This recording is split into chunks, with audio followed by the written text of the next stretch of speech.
They stay vigilant so we can sleep peacefully. They stand guard so we can be at rest. They put their lives on the line so we can live ours without fear. But who looks after the hero's heart? Welcome to Hero's Heart with Chaplain Dan Middlebrooks, President and CEO of Chaplaincy Care Incorporated, which according to Psalm 28:7, focuses on protecting the hearts of our heroes, our first responders. Learn more at chaplaincycare.org. Now your host, Chaplain Dan Middlebrooks. Hey, we want to welcome everybody as we get started today, and I've had such a great time talking to so many of our first responders over the last couple of weeks with different things that were happening in their life, especially some of the situations that they find themselves in, the scenes that they are called to, and some of the things that they actually have to do as a part of that scene. And what became a common theme that I began to hear from all of them, as I've heard before with a lot of my military, is how do I talk to my family when it seems like there's so much that's happening that's holding me back from being able to share. I want to protect their heart, Chaplain. I want to make sure that I don't do something that's going to traumatize them. So how can I talk to them so that they can understand, or how can my spouse just understand that I can't talk to them about certain things? Well, that's a really good question. And it's one that I believe that if we have the opportunity, and that's what we're going to take today, is to be able to put together a type of communication that is going to allow you to be able to talk to your spouse and to be able to make sure that both of you are not only on the same page, but literally are sharing the same heart. That's why Heart of the Heroes is there, is we're here to protect the heart of the hero as well as the hearts of their family. So how do you communicate with each other? Program that I had developed, it's called SAF Talk, SAF Talk. And before I kind of go into the differences and what that actually means and kind of breaking down the SAF part of that talk portion of it, I want to give you a very real example of what that means in my life. Now, for those of you that don't know, I retired after 26 years of being in the United States military, first doing in physical therapy, which I was in the medical field, seeing a lot of different things, and then as a chaplain for the Army, starting out with the 101st and deploying in a multitude of different places and at different times. In 2009, I was deployed to Iraq as a part of the 10th Combat Support Hospital. I was the senior hospital chaplain, and we were going in what is commonly known as the Baghdad ER. We were there at Ibn Sina Hospital in Baghdad, Iraq, and we saw death and destruction almost every other day. It was one of those type of things that in the midst of inhumanity, you saw what mankind can do to mankind, both with soldiers and civilians and children and all of those. And I was constantly working with my staff and with my doctors and with my soldiers of how to walk through the process itself of making sure that they can trauma clear, or as we've talked about it before, doing the daily dump. But that's good for them in theater. But what about our families that are on the home front, not necessarily on the battlefront? How can we talk with them? My wife and I had developed a safe communication style that allowed me to be able to talk to her and her to me, but for us to be able to use certain words that allowed us to be able to paint a picture without really having to go into detail. When they say a picture speaks 1,000 words, sometimes you can choose a word that provides, 1,000 pictures. It provides sort of that safeguard that lets both the husband and wife know of what we're able to do and what we're able to share so that we can still stay connected together. That's going to be an important theme that I'll get to a little bit later on. But when I was going into Iraq, my wife and I had already decided on certain words that I would be able to use to kind of let her know about the environment that I was in at that moment, what was happening around us, or better yet, what was happening on the inside of me. And so when we would talk to each other, when I would call her, she would be the very first one to say, "So how was your day?" And how I responded to that allowed her to know how the conversation needed to go from that point on. If I told her, "Today was a hard day. we had already defined the word hard for each other as this was a bloody day. If I said this was a very hard day, she understood that it was a very bloody day. It was a day that we lost a lot of lives.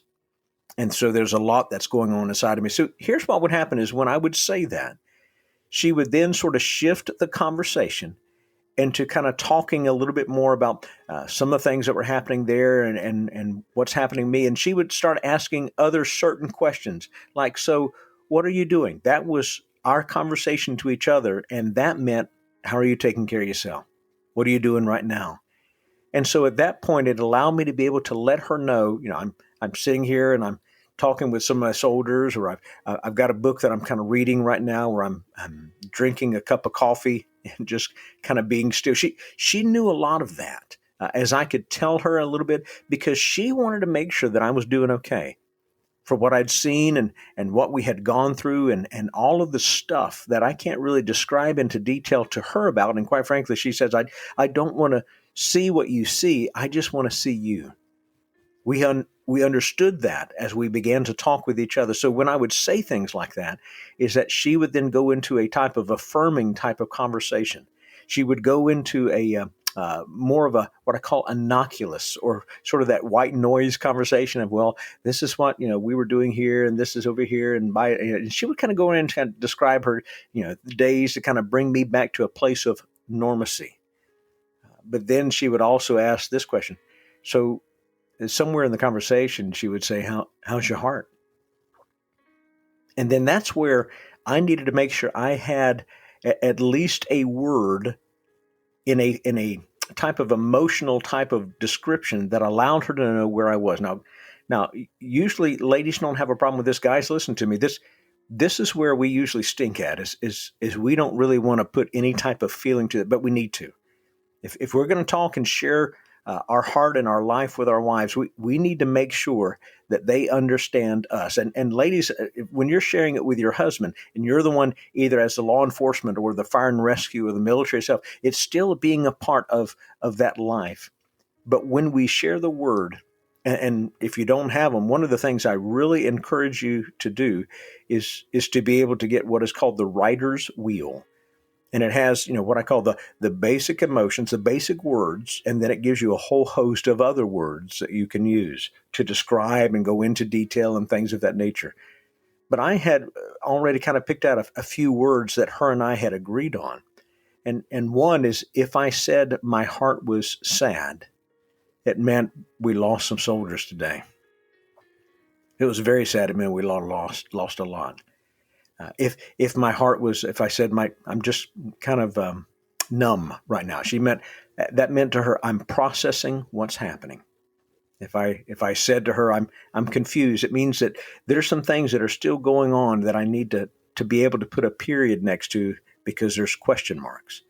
She knew when we had already described how we're going to talk with each other, so that I didn't have to go into a lot of the gory details with her. She was more concerned about my heart, of what was happening inside of me, rather than just what was happening on the outside of me. Do you see where we're going on this?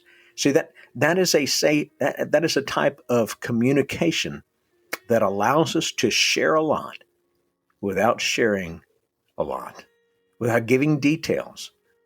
We can just simply be able to walk together, and sometimes in the midst of silence, we can also speak volumes. So how can you develop a safe talk in your marriage as a first responder? Well, let's break down the SAF. Let me give you the first S. The first S is keep it simple. When we talk about deciding what type of words you're going to use, what type of vocabulary you're going to put into this, don't go into the long words and stuff like that. Hey, life is complicated enough. Keep communication simple. So when both of you are looking at certain words that describe certain events, and again, you don't have to have 2,000 words to describe 2,000 events. Just have what I call the commonalities.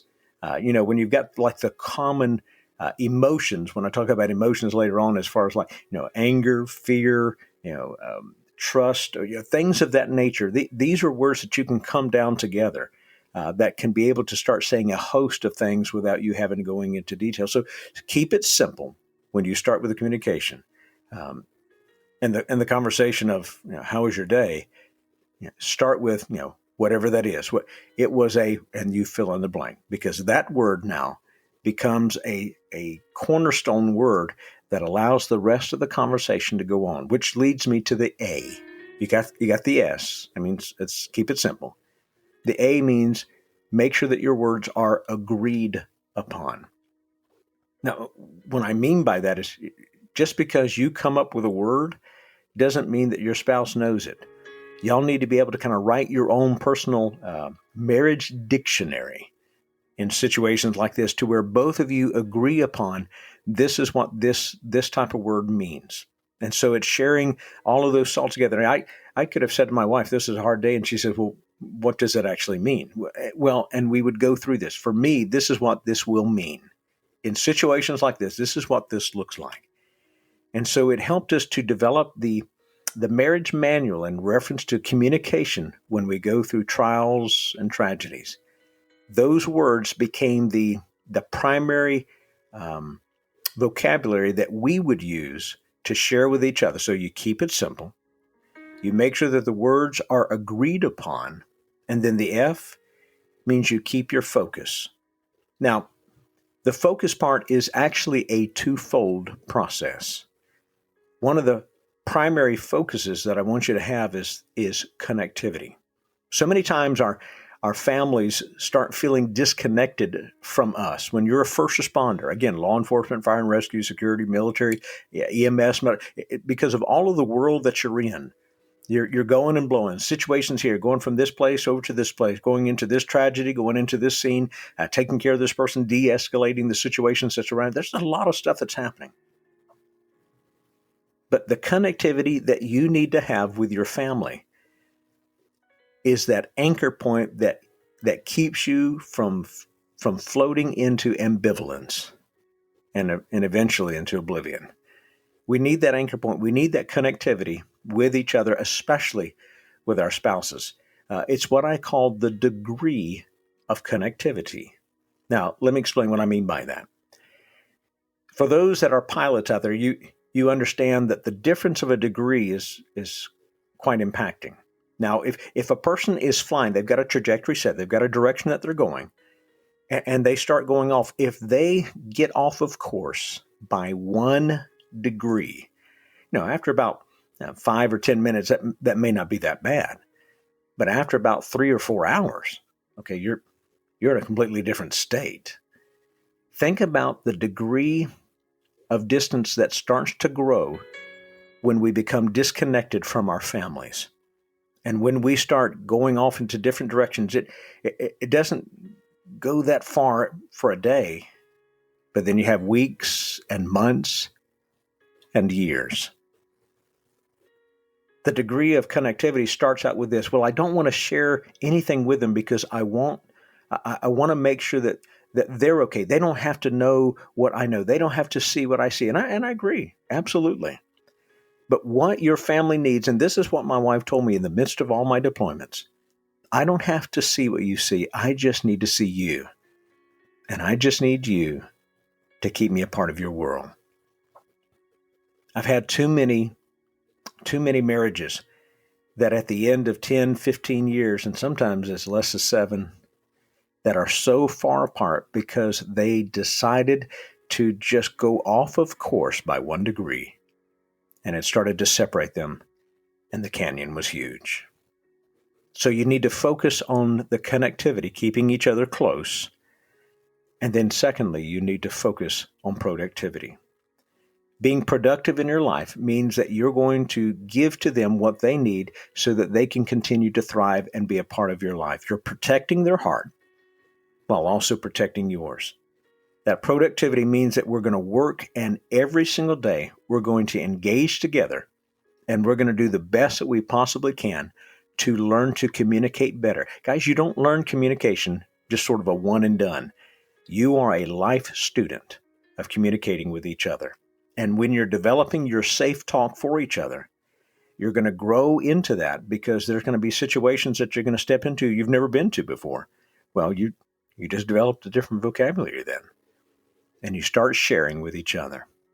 As you walk into these days and into the situations that are still before you, the greatest way that you can stand strong together is to make sure that your hearts are as one. Develop your SAF Talk. And if you have any questions about that, reach out to me by email at daniel@r3cc.org, because I'd love to talk to you more about it. Hey, thanks for joining me today on Hero's Heart. And remember, when we protect our heart first, we're able to protect the hearts of those that we love the best.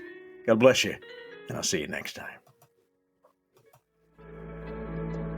You've been listening to Hero's Heart with Chaplain Dan Middlebrooks, President and CEO of Chaplaincy Care Incorporated. Learn what you can do to protect the hearts of our heroes, our first responders, at chaplaincycare.org.